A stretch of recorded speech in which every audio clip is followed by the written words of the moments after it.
Good morning, everybody, and welcome to the Mortgage Coach Tuesday interview. For over 12 years, we have been bringing leadership every Tuesday at 9 o'clock, and the goal is always the same. Let's put on the best sales meeting in the mortgage industry today. So I challenge anyone out there to have a better sales meeting than this, and to welcome to the stage Cody Touchette out of Seattle, Washington. What's up, Cody? How's it going, Dave? Thanks for having me. Yeah, well, hey, thanks for making time. You're a super busy dude. You've got a team that closes, God, you guys closed almost 600 loans last year. How many loans was it? Yeah, it was 588 for just shy of 240 million. Right on. Well, congratulations. But to We me, just had our best month too. This March will be our best month ever. Probably round out at about 37 million for the month. How many loans is that? It'll be about 80. Wow, that is just 79 incredible. or 80, depends. Yeah. Yeah, well, congrats to the team. To me, the stat that I think is most remarkable and what I am just so grateful for you for is that your team has created 200 total cost analysis in the last 30 days. And at some point when we show your screen in a few minutes, I want people to see how many TCAs you've created. What was that number? It's like over 8,000, is it? Yeah, I think it was 8,300, something like that. Wow.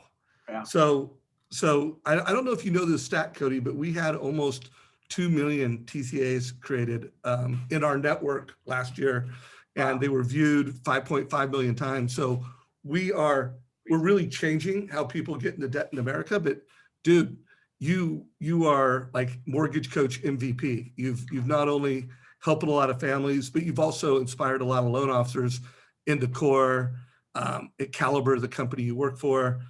Just thank you, bro. I mean, we've got countless loan officers that are like, oh, Cody Touchette uses Mortgage Coach, so we do.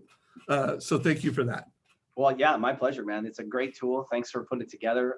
It absolutely regularly turns mediocre deals, or maybe not even a deal, into a deal, right? And where we can really show people the long-term benefit as well as the short-term benefit of the mortgage that we're suggesting. And it really helps them turn the corner and make the decision to go forward. Yeah, well, you're a great role model. And I think what Cody's doing, and any loan officer watch this, you'll get a takeaway that, yeah, he uses Mortgage Coach, and that's valuable, but he's a modern mortgage professional, and he's helping families beyond most loan officers. Most loan officers are just closing a loan. And I'm not saying that's a bad thing. That's good. You know, that's closing loans on time at great rates and great prices. That's awesome. But helping families build wealth with real estate and helping families become more financially secure, that's better. And that's what Cody Touchette and his team do, is they create real estate investors and they help folks. So guys, this call is going to be about how do you help investors? You know, why do you help investors? And then you turn a lot of regular everyday homeowners into investors. Isn't that right, Cody? That's right. Yep. So tell me about the values that drive this strategy that you have. Like, you know, why do you do this? And when did the light bulb go on from when you went to being like, hey, I'm a loan officer that closes loans on times, to I am this transformational real estate investor? Yeah, that's a really great question. I have always loved real estate, like even before I got into the mortgage business. And I remember when I got into the mortgage business, when I bought my first house, I wasn't in the mortgage business, and the experience was lackluster. And I just felt like, man, I'm in sales. I could do better. I'm going to make a switch. Right. And so I found a way to get into the mortgage business. And then, a number of years went by, and I actually invested in a couple of properties. And when I had started to tell clients about that, it really piqued their interest. And so I felt like real estate for me was a really great way to build wealth. And I discovered I wasn't a very good stock picker, right? I wasn't super confident in the market. And I felt like real estate was just that. It was real. I could touch it. I could see it.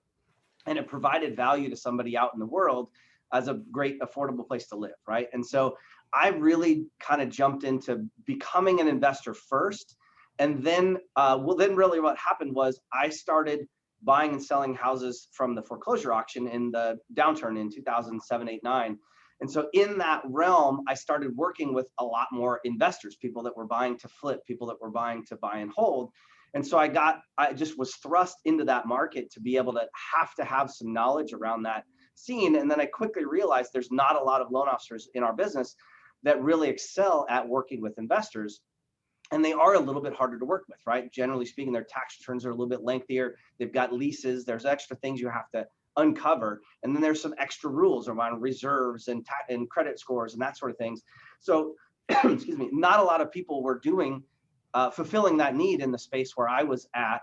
And, you know, in that time, those were about the only people that were buying houses in 2009 and 10. There was not a lot of housing activity except for investors, and they were buying discounted properties. So it was really through a mother of, you know, necessity is the mother of invention, right? Like I reinvented that part of my business because I had to, right? There was not a lot of business otherwise going on.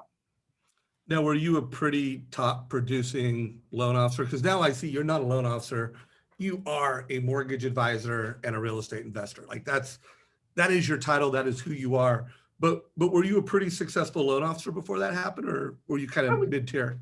Yeah, I would say I was definitely mid-tier, man. I was before the housing crunch, right? In 2006 and 7, I was probably closing maybe like 10 to 15 loans a month, right? So a good, really good producer, not a barn burner, right? I looked up to the guys that were in your group, right? Jeremy Forcier was, you know, to speak of one, right? Like I aspired to be like Jeremy. And you know, then inside of that crunch in the industry, I retooled and I got some new skills and I pivoted to what was there.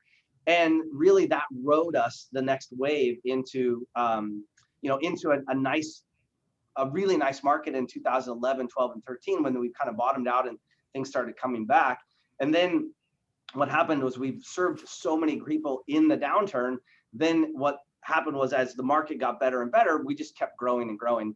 And I added more staff and added more staff. And now, I mean, this month, this year, we closed 60 loans in January, 60 loans in February, and now almost 80 loans in March. So, I mean, it's definitely been a long road to get there, but I know the investor piece is a big part of why we got to where we are now. Well, Guy, I got so many questions. And Mortgage Coach community, this is a mastermind format. Whether you're watching this in Zoom, whether you're watching this in our Facebook group, put your questions down below. And hey, if you're watching the recording in YouTube, we'll make sure all your questions get answered. And I have a feeling this won't be the last time I've interviewed Cody. I have interviewed Cody a number of times. We actually did a Friday mastermind after the last Tuesday call that we did, and we focused on the investment property strategy. So guys, we'll get to all your questions. Just put them down below. So Cody, I have, you know, whenever I prepare for an interview, I ask people that know you, hey, what should I talk to Cody about? And people, especially the core people, are all like, hey, he's pretty well known for building teams. Let's face it, to do the kind of volume you do, you've had to become a team leader. And then they always have questions like, hey, I want to know how Cody turns an existing client into a real estate investor. Like what's he doing and how's he doing it? So let's start with that, and then let's hit some team questions in the last part of this interview, if you're cool with that. So let's start with what are the things you're doing that you think might be different than other loan officers that you do with every client, so that if they're not an investor, at least they think about becoming an investor as a result of your relationship? Yeah, it really starts with one simple question. And I just ask them if they're at all interested in investing in real estate. And I ask that of every single customer, whether they're, you know, a zero down first time home buyer, or somebody selling a, you know, massive house that's either downsizing or upsizing or just trading over, where they have a pile of equity, right? Because obviously the pile of equity person is somebody that could be converted into a investment buyer right now as well. But even that first time home buyer that's not necessarily thinking about it, what I want to do is I want to plant the seed, right? I want them to start to, one, I want to know if they're thinking about it. And if they are, fantastic, then we'll go down some different roads. But if they're not thinking about it, I want to plant the seed, right? I want them to think about, do they want to invest in real estate, and how that might change the transaction that we're doing, right? So that's a really big one. And when we get a client that's maybe interested in investing in real estate, and then they meet us, and maybe they've just done a refinance somewhere else, right? Because they didn't know who we were until then, you know, oftentimes we pick apart and say like, hey, you are investing in real estate.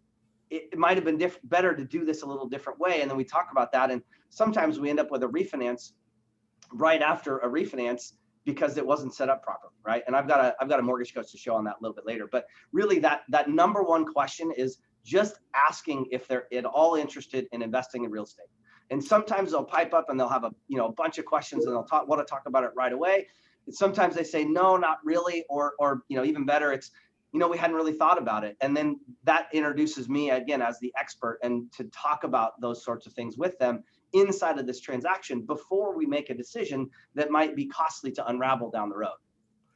So I've always found that there's like the question after the question, or there's some storytelling you do right after the question. There's a minute worth of dialogue that you have to get people to open up and to get people to talk more.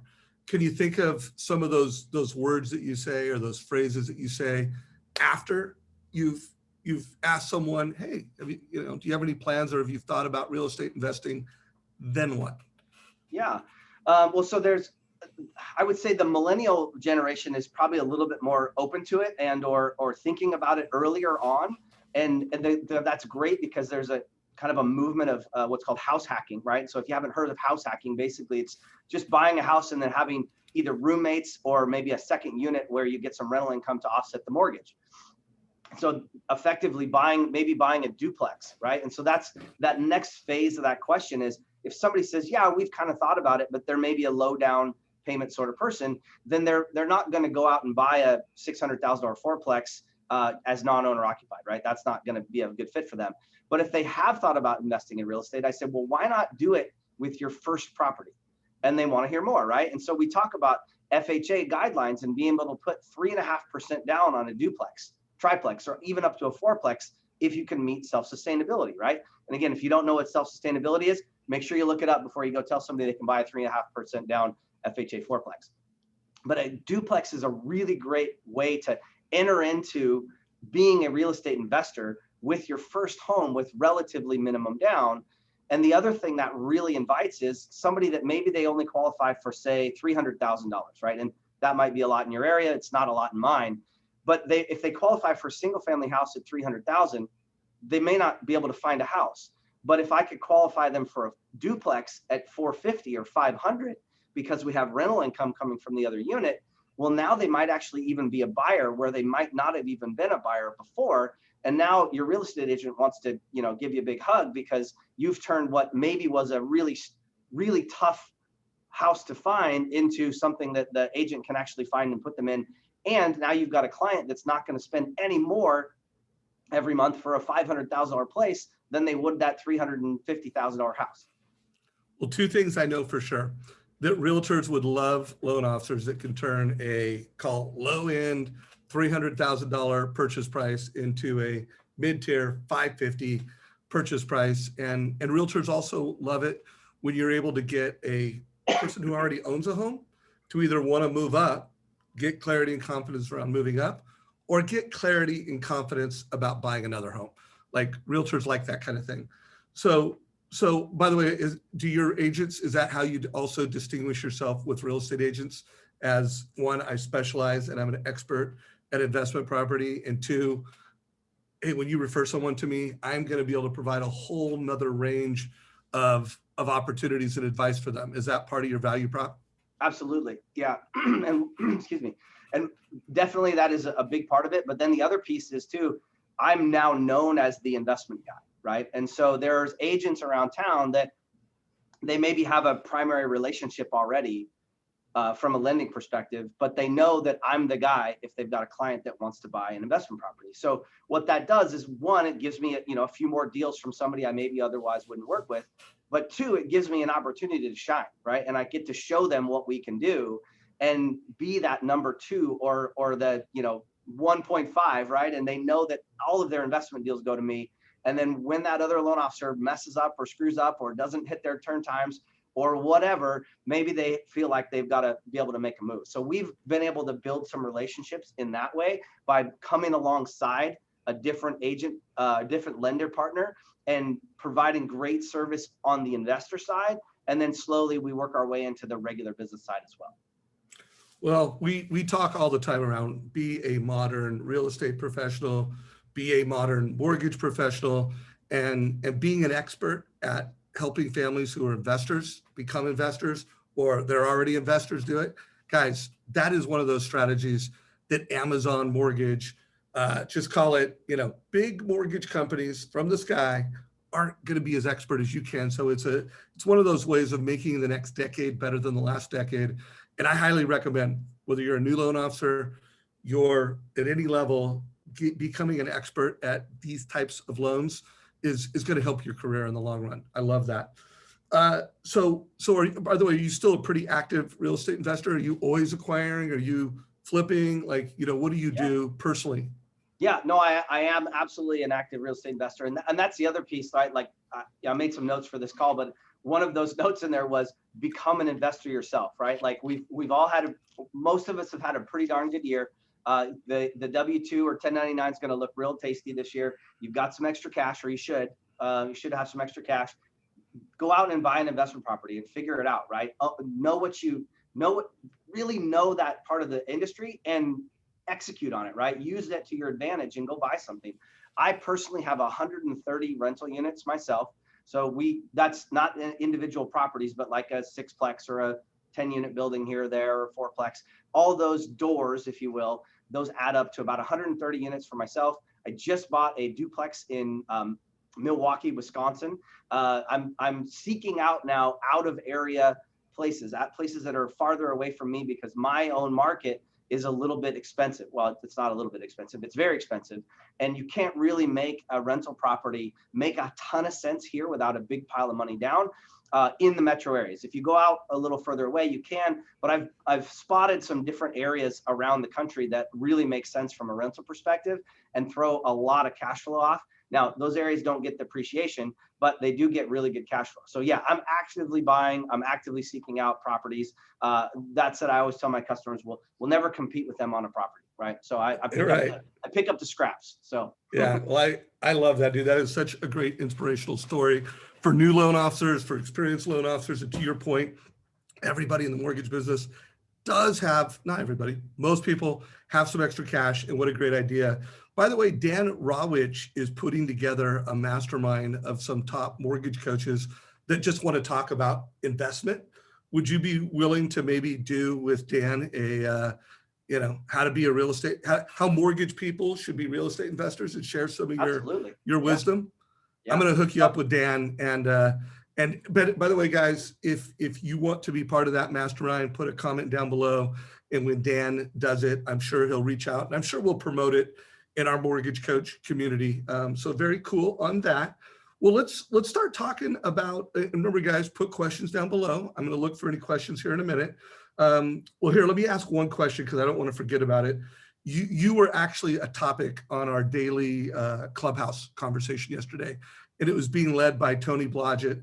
And Tony said, I want to know two things. I want to, one, know, what are you doing with people that own 10 or more properties? Like, what are some of your strategies for that? And then he also wanted to hear you just, what's your take on short-term rentals like VRBO and Airbnbs? And I don't, that's not really a house hacking strategy, but there's a lot of people that are buying houses that are just like, hey, this is just a short-term rental property. So if you could kind of speak to that for Tony. Yeah, you bet. So the past 10, I mean, obviously that's difficult from a Fannie Freddie perspective, but one of the really key strategies that we do, and this is where you can turn a loan that doesn't necessarily make sense as a refinance into a refinance, is oftentimes, well, I've got clients that come in and both parties work, right? So that both the spouses work, and one or the other of them would totally be able to afford their primary residence on their own.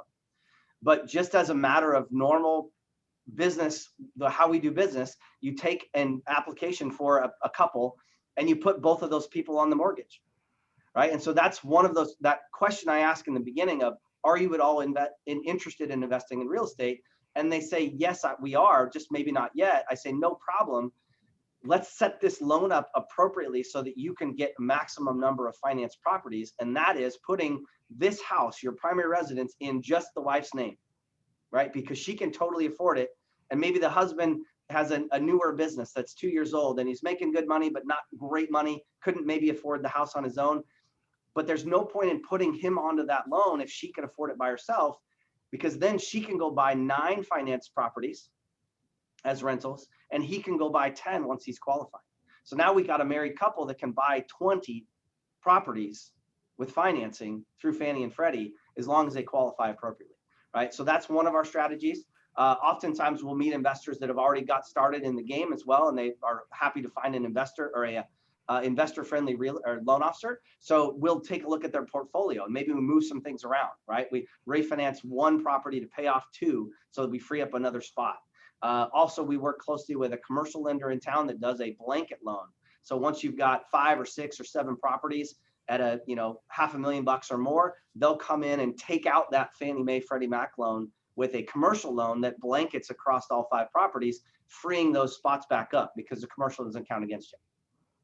Love that. Great strategy. Guys, if you have more, let us know.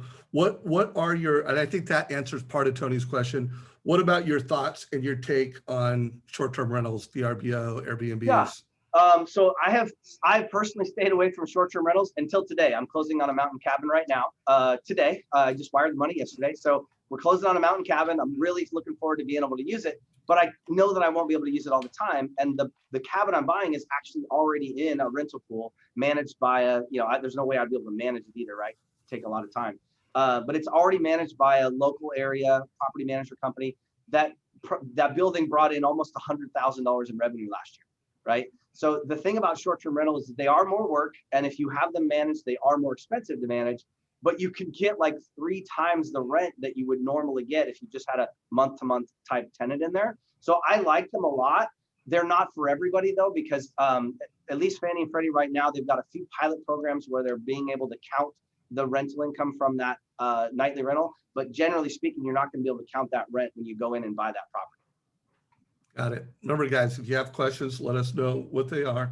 So let's talk about how you use Mortgage Coach and the fact that you've created 200 in the past 30 days. So I think the first caveat is we know you did not create 200 TCAs.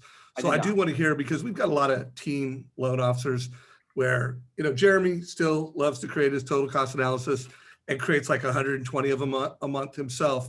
But most people that do the kind of volume you do, they've got a team helping support us. So why don't you talk about how do you use Mortgage Coach, and then how does your team do it? Who does what?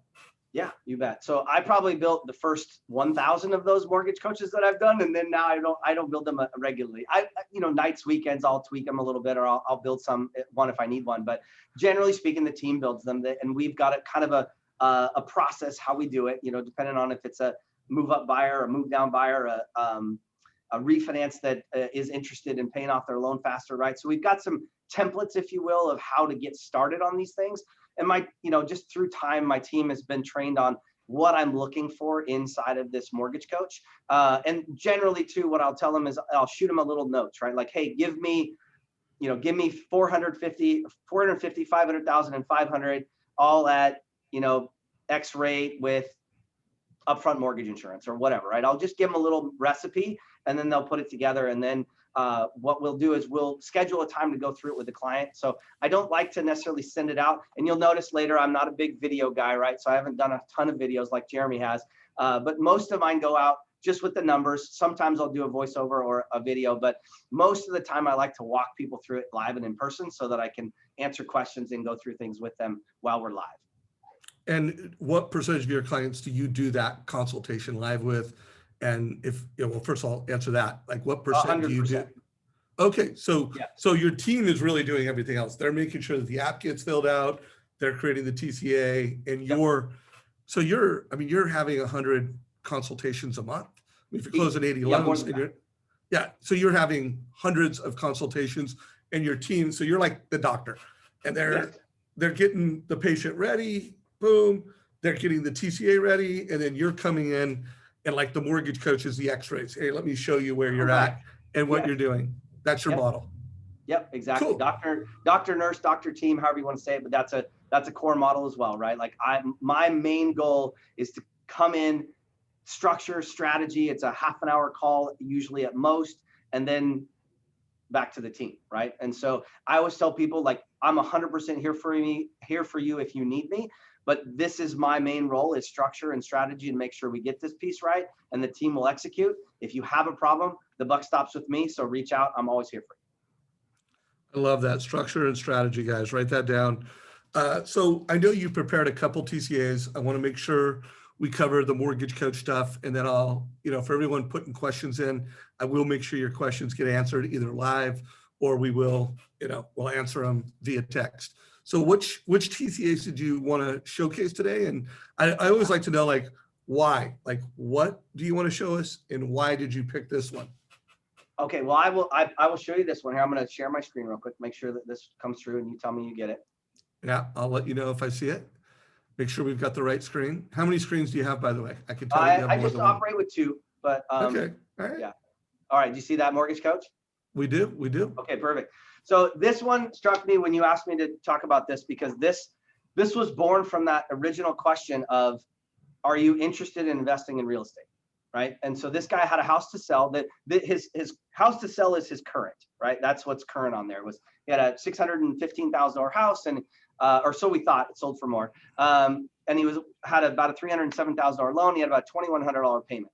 So he wanted to buy a house that was maybe around $750 and keep his payment about the same. And with the rates being where they were versus his where it was, we could do that, right? We could get him into about a $750,000 house with a similar payment, like $2,100. But that used up like $440,000, right? That's what it ended up netting out of the sale of his house. And so I talked to him about, would you be interested in investing in real estate? And he said, yeah, we thought about it. I actually lived in a duplex, and I thought that was a pretty great deal when he first moved out of his family home, right? So he lived in one side of a duplex. The guy on the other side owned it and rented it to him. And he thought, I thought that was a pretty great gig. And I said, well, why don't you do that? And so we looked at that and said, well, you could buy $1 million duplex and put 3.5% down and buy this property with, $50,000 cash out of pocket, somewhere in that ballpark. Right? He ended up wanting to put a little bit more down. So we put a little bit more down, but this is pretty close. So he got a $5,800 payment on that, but the other side rented for about $3,000 a month. So in the end, his payment was about $2,800. Now, what he ended up doing though, was with the extra cash, he was able to buy 2 more duplexes at about $350 and a 4-plex at $600.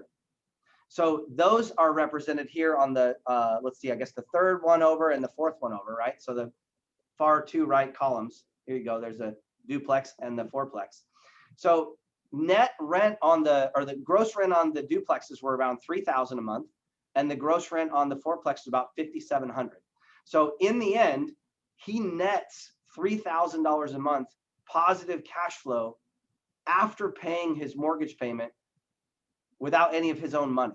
So he brings in enough rent to cover all the mortgage payments on the other 3 properties, plus his property. Not to mention, he was able to buy 3 additional properties, right? So now he owns $2.3 million worth of real estate instead of $750,000 worth of real estate.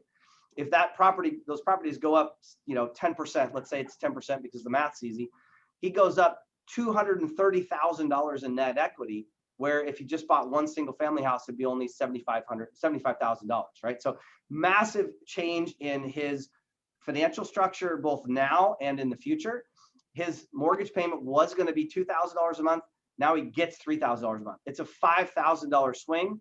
His wife was able to retire. Wow. Hey, scroll to the top real quick. I want to see how you're branding it. So you notice he's got the company brand, his team brand, his photo. Scroll down to the bottom, or towards the bottom, if you don't mind. Now, I noticed that you did this one. You showed interest paid over 30 years. Do you ever, how you can toggle and you can show net worth in that screen? Do you ever use that and show the net worth down there? I haven't done that a ton. I felt like people really most of the time, people really want to see the cost. But yeah, the net worth is a good calculator as well. Yeah, and just remember, guys, whenever you're doing a rent versus own, show the net worth down there. And then usually when people are looking at different purchase prices, if you show the net worth, it's going to, really amplify the long-term value of when they're buying a more expensive home, or in this case, they're doing an investment strategy. Hey, Cody, would you mind going to where you log into Mortgage Coach? I want everyone to see, where we've gamified Mortgage Coach. Then we'll show another TCA.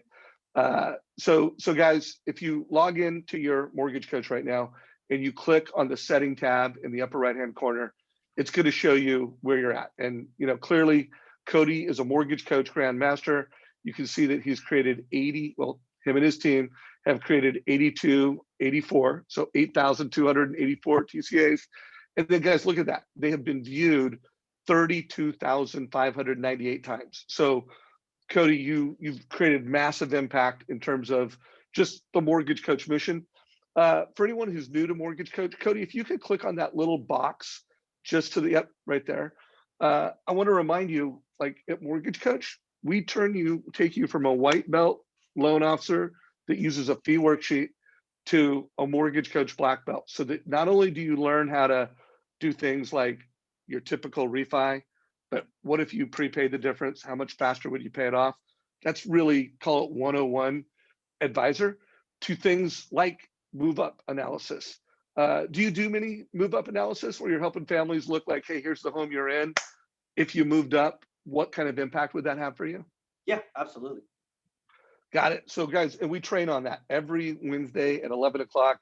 I've got a trainer doing live training. It's a group session.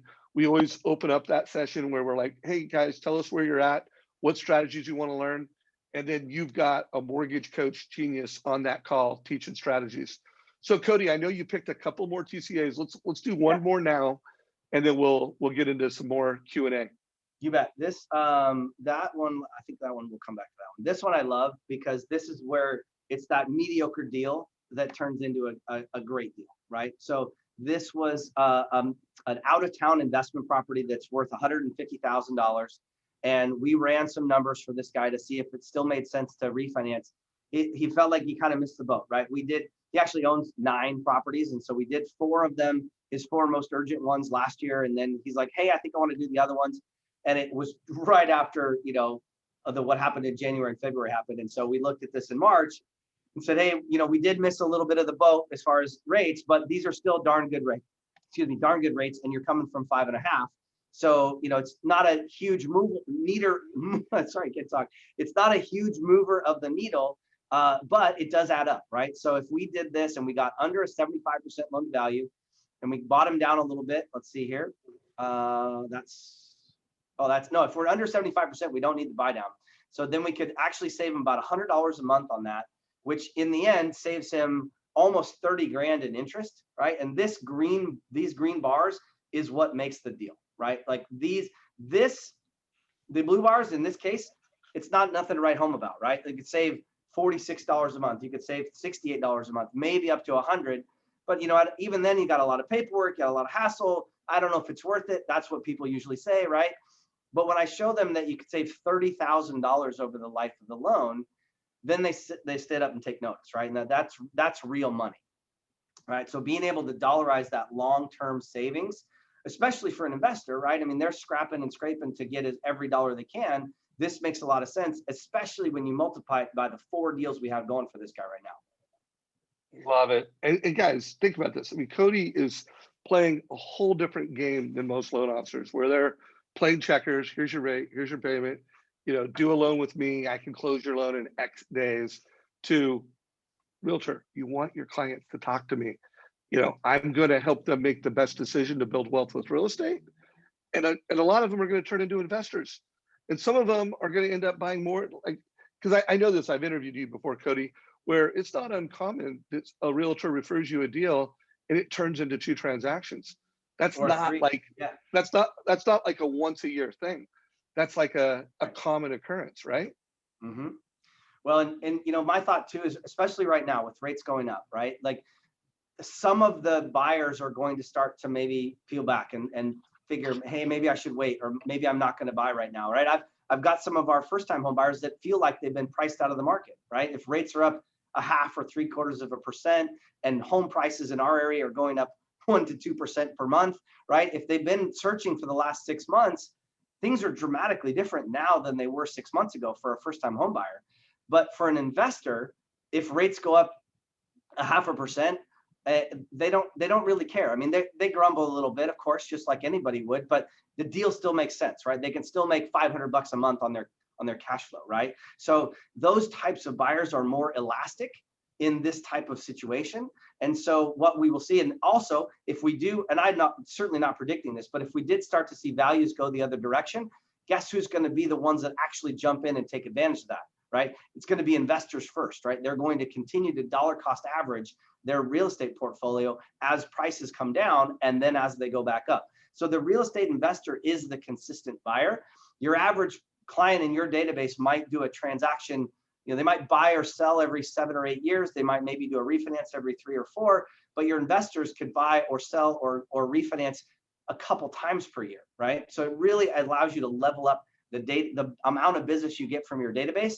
And for me, in like a huge percentage of our business is database. And I love it because these are people that already know, like, and trust me, right? We've turned their eyes open to a whole new evidence of success based on what I'm doing and what our other clients are doing. And they get excited about it and they want to buy more and they want to work with us more. I love it. Well, before I ask you to stop sharing your screen, is there another TCA you want to show, or you think like, hey, yeah, let's take a look. Let's see if there's one more, and then let's do some leadership questions and some team building questions. And we've got a couple of questions that have come into chat. You bet. Yeah. So this one, I love this one here because this is, I spoke of this earlier. This is a couple that I hadn't met. And then all of a sudden we met through an event that we did for an investor group. And they have a $1 million house with a $485,000 loan on it with a 2.875% rate, right? I'm not going to touch that anymore. That's not available really. But I could get them at 3.2%. Their payment would only go up $163. But I would be able to move the house from both of their names to the wife's name. And so that cost of $163 a month, most people would say, no thanks, why would I refinance and pay more? But in their case, it frees him up to go buy 10 finance properties that we figure are going to make them between $500 and $1,000 each. So if they got 10 properties that make them $1,000 each on new fourplexes or triplexes, that's $10,000 a month in income that they couldn't do if they didn't do this refinance first. Love it, man. Creative financing. You're redefining helping families create wealth with real estate. I love it, man. So guys, part of all of these calls that I always do is we're going to put the links down below.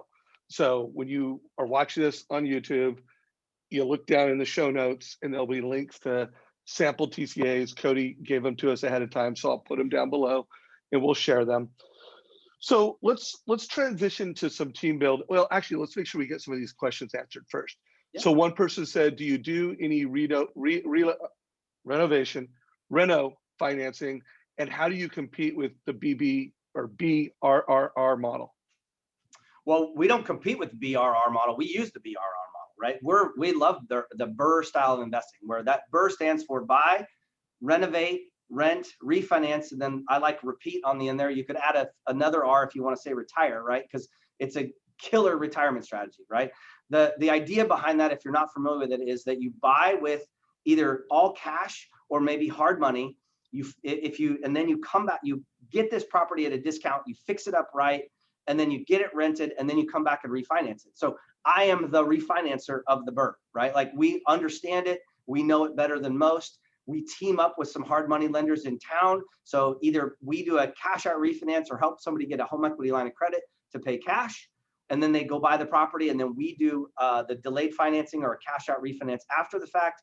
Or we pair up with a hard money lender, and then we refinance that hard money as soon as the property's ready as well. So we love the BRRRR philosophy. I don't feel like we have to compete with it at all. It's part of our selling proposition. What was the first question though, Dave? Sorry, I lost that one. Well, I think you spoke to it. I mean, I think you covered it. Do you do any Reno financing? Oh, Reno. The answer is yeah, yes. So we have done a lot of Reno in the past. We basically pushed pause on Reno at the moment because we're buried in business. And it's a pain in the butt, right? I mean, we love doing it when it's available and we have the time to be able to manage it. But we had some curtailments on that on that type of product with credit score and a few other things. And in my marketplace, there's no way you could use it for a purchase, right? Like there's no way. People expect to close in 25 days or less, and a Reno product is going to be a 60-day close minimum. So we have done a few recently where they're refinance renovations, But generally speaking, we'll usually have people either use hard money or fund the whole thing in cash and then come back and do a refinance. Love it. Someone had recommended, hey, come out to St. Louis. We've got good deals in St. Louis. I don't know if you're buying any properties in that market right now, but I haven't, I don't, but I'm certainly open to it. Yeah. So check it out. We got a lot of people that say, hey, when you do that investor mastermind, Dan Rawich, they want to be part of it. So, you know, Todd Bookspan is doing this event next month called the Modern Real Estate Summit. And I think you're familiar with it, right? I mean, you're familiar. Yep. I think you're familiar with it. What advice do you have to a modern mortgage professional, to a modern real estate professional about working with investors? Because I think realtors, by and large, I think, and I don't know, there's not that many that are really good at it. What are your thoughts on loan officers and realtors partnering? And again, you're a leader in the industry. What's your message to our industry to get more involved? Yeah, well, one, I bang this drum every time I get a chance, is be in it, right? Buy some rental properties, right? Get to know the industry, get to know your market, and really be in it, because like instantaneous credibility, right? Like when I talk to somebody about investing in real estate, if I don't have any investment real estate, how much are they going to listen to me, right? But when I tell them, or usually it ends up that somebody else tells them how many doors I have, right? How many investment properties I have. It's just instant credibility, right? So I would say get involved, right? Be involved in that. And then, you know, there's a ton of great, usually either local area meetups before COVID, right? Those were huge for us, for our business, was going, meeting people, seeing people, and being in the room with like-kind individuals. Now, a lot of those have gone to webinars, Zooms, what have you. But then also there's some great like Facebook groups. Bigger Pockets is the national one, but there's usually local area ones, right? So search real estate investing in your area on Facebook. There will be groups in there, and then there's probably maybe somebody in there like me that does what I do, that's involved from a lending perspective. But a lot of these groups there's not, right? Or there's a couple of lenders that are in there, but they don't really know the game and they're not really playing it, right? So when you know the game and you're actively playing the game, you can bring a lot of value in those groups by just listening and answering questions. And, you know, I try not to be like overly salesy, right? Like I don't want to tell people like, oh, you got to call me, you got to work with me. I just answer questions, right? And I bring value and I talk about what we do, and it really translates, right? And when somebody knows that you're also a real estate investor, you're in the trenches with them, it not only answers credibility, but there's camaraderie there too. And they understand that you know what you're talking about. You're not just trying to sell them a mortgage. I love it. So I have a question here from Mark. He said, I graduate college in May, or I don't know, coming up, so in a couple months. Nice. What do you recommend I start with my investment in real estate portfolio with little money down? Yeah, well, it depends on what area you're in. If you're in at a lower cost area, right? Seattle is not a low cost area, right? We're probably one of the highest cost areas in the country. But if you're in a high cost area, I would say 100% a duplex, owner occupied, 3.5% down. Buy a big one that you can have a roommate in too, right? If you're just coming out of college, you're probably used to a roommate. That's an amazing way to get started. Now, you can also get co-signers on FHA loans too, right? So maybe you, instead of a duplex, you buy a 5-bedroom house, right? And you house hack that way. But you, in order to qualify for that, maybe you need mom and dad to be on the application to help you get there. But on a duplex, if you graduate college and you get a job, you can count the rent from the other side to help offset the mortgage. So you'd be able to qualify. Now, the holy grail of doing this would be a 4-plex. But the issue with it in my area is the self-sustainability rule. And that states that 75% of the gross rent has to be greater than the mortgage payment. And in our neck of the woods, a 4-plex is $1 million, right? And so you're not going to get there with the rents. The rents haven't kept pace with the price inflation. So in an area, maybe St. Louis, right, you probably could get a 4-plex for a lot less money that rents for not a ton less money than it does in Seattle. So if you can pass the self-sustainability test, of owner-occupied, 3.5% down 4-plex would be the most spectacular way to get started. You are only committing to live there for 1 year. After that, you can go buy a single-family house, and now you've got a non-owner-occupied 4-plex that you bought with 3.5% down. So that's the Cody Touchette recommendation. So for all the young and new loan officers, Like you would literally say, oh, you want to get in the mortgage business? Your goal is to buy a fourplex or a duplex, depending on your market. And remember, for all the loan officers here that have kids coming out of college, this is the Cody Touchette recommendation, right? Or kids going to college as well, right? Maybe you Right. help them, you be the non-occupant co-borrower on an FHA big house purchase. You have your kid live in one of those bedrooms and rent out the other 3 or 4 to buddies and teach them what it's like to be in the real estate game while they're going to college. They might just switch their major. Love it. Mark said, appreciate that, pure gold. So thank you, Cody. You helped a lot of folks. And I've got a kid, he's a freshman at Syracuse right now. I'm actually coming to you live from Syracuse, New York at the moment. And that's my goal. It's like, Jack, let's get you, something, although who knows with the way these kids are, not my kid, of course. Do we want to be on the deed of trust? I don't know. But lacrosse parties at the Savage place. no, lacrosse. That's not happening. So cool. So let's talk about team building. Let's talk about tech stack. Are you using HomeBot by any chance? Yep, we use HomeBot.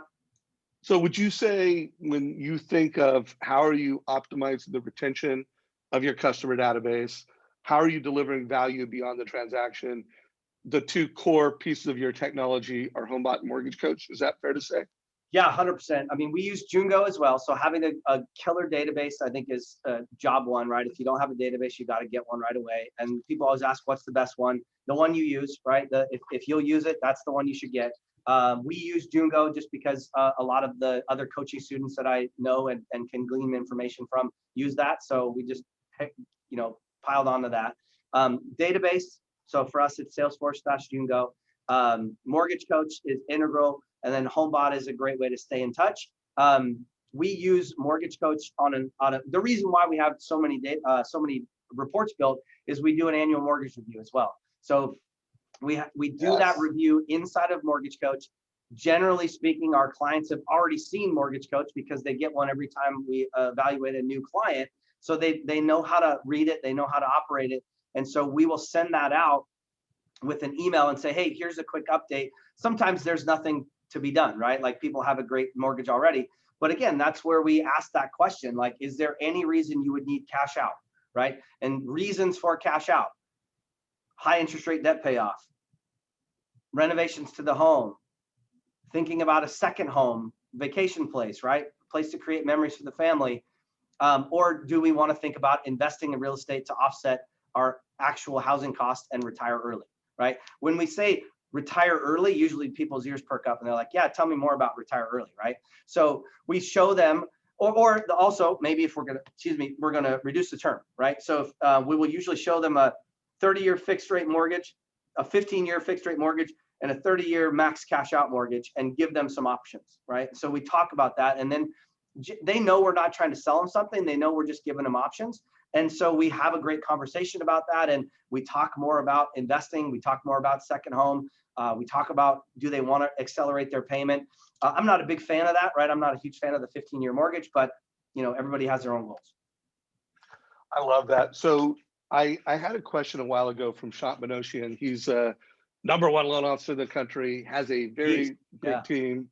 Beast. By the way, guys, I'm going to put the interview down below because it was so great.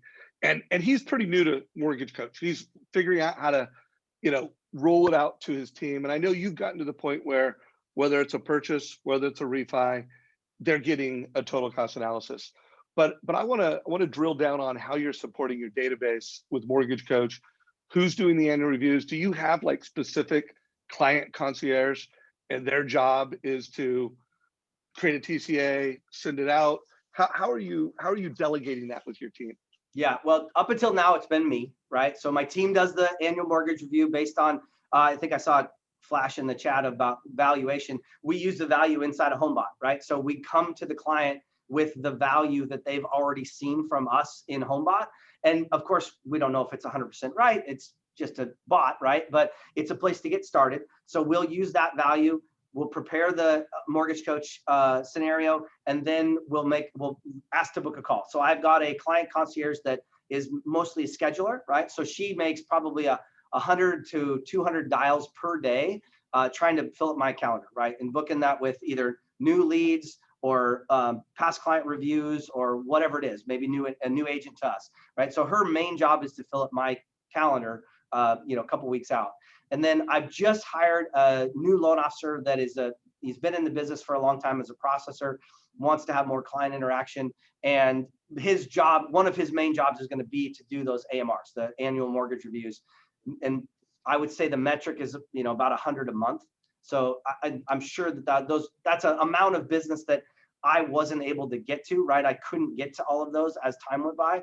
We would send them all out, but I would only call the ones that really looked like they were deals. And I know we were missing the boat, not being as, we weren't able to serve our clients as much just because of sheer volume. So bringing on that other body to be able to do that concierge annual mortgage review is going to be huge for him and for us. Got it. So, and I have this thesis that every loan officer that has a database of 1,000 past customers or more should have a client concierge. I mean, there's 100 loans a year, regardless of what's happening with interest rates, sitting within those 1,000 customers. And guys, now that you're hearing about how a lot of those people, they want to be investors and they don't know it yet. So to have a client concierge that's actually out there going through it, managing the mortgage, looking for debt consol, looking for move ups, looking for investors, that's something we don't talk enough about. So let's do this. Let me ask a question. We've got about 10 minutes left. And yeah, I think we've answered every question I can see. Guys, if there is a question I'm missing, put it down below. But let's talk about the brand. Well, new loan officer to loan officer that's not doing enough volume to have a team. What is your take, and how do you coach loan officers to getting to the point where it's time to start building a team? And then what are your metrics in terms of scaling the team? How do you think about that? Yeah. So as far as metrics go, generally speaking, I'm coached by the core. You can see the dragons up here, right? Got a couple of those.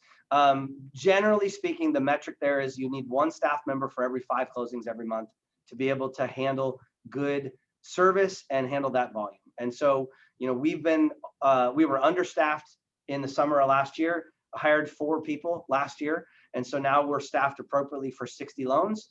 And once I got staffed appropriately for 60 loans, we were regularly doing 60 loans. And then all of a sudden we had a little bit of a breakout, right? I think there was that moment of getting folks off the fence as rates started to rise. So now with this month, we closed 80. 80 is not going to be our normal, right? That's a bump. But it does look like we're probably going to be close to that again in April. So if that continues 3 months in a row, then I have to hire more people, right? And it's a great thing to have to hire more people. And so what we're doing right now is we're building a bench, right? I'm interviewing folks. We've got ads out there. I'm not pulling the trigger on a hire just yet, but if we keep this up, we're going to need probably at least another 2 bodies. So I think it's really important for team building is one, if you think you need assistant, just do it. Go get one. Don't be greedy, right? That's what my coach says. Don't be greedy. You're making plenty of money. If you need an assistant, go get one. It's really awesome to be able to know that what your efforts do put food on the table at somebody else's house. I love that. I love the fact that the energy and effort that I put into my top of my funnel feeds 12 families, right? That's a really good feeling. I love that. And so if you're just feeding 1 family right now and you feel like you could feed 2, go hire an assistant. What I have always found is that it gives me it transplants my plant into a bigger pot, right? I'm able to grow because now I've expanded my pot, right? Darren Hardy has a great analogy about the old timey water pump and how you pump and you pump really hard and a little bit of water comes out and you're like, oh, I need to go get a bucket. And then you go get your bucket and you come back and there's no more water, right? Because you stopped pumping, right? So the analogy there is that my team now is a conveyor belt of buckets. So I could just keep pumping a little bit at a time, put the bucket under the water, fill it up, hand it off to another team member. And there's always somebody bringing me a new bucket, right? But if I get too much business and don't have enough team, then there's nobody standing there to hand me that next bucket. And then either water spills everywhere and we don't collect the business, or I have to stop pumping and I have to go get buckets myself. And then I come back and like, oh shoot, now there's no more water, right? So the team is the conveyor belt of buckets in this analogy. And if you don't have enough, water will spill out or you'll stop prospecting and business will stop. And also, guys, you're trying to build a residual income mortgage practice just like a snowball rolling down a hill. And you need to have 1,000 past customers. And then, by the way, you need to staff it. You need to resource so they're getting annual reviews, they're getting home bought, you're becoming their, build wealth with real estate advisor. And so it takes a team to do that. So hey, Cody, we've got this modern real estate summit coming up, and we're getting a lot of people, loan officers that are, referring realtors to it, whether it's like, hey, real estate agents, you should come to this. And my whole philosophy is, as lenders, realtors need us now more than ever. We need to help realtors get listings. We need to help realtors create transactions. We need to help realtors with appraisal gaps. By the way, are you doing, one of the big topics in the mortgage coach community is using mortgage coach to show a single premium MI strategy to help finesse the appraisal gap issue? Is that something that you guys are doing a lot?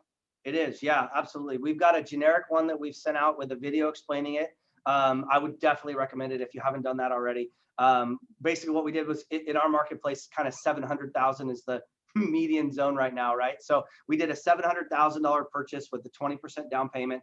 And then we showed what it would look like if the appraisal came in $50,000 less. And then what it would look like if the appraisal came in $100,000 under market, right? And I haven't seen that happen, but people are always worried, right? They're worried, what's the worst case scenario, right? And so what we did was, just off the top of my head, the numbers were, it was about $5,400 in upfront finance mortgage insurance premium with a $50,000 short appraisal, and about $8,400 for a $100,000 short appraisal.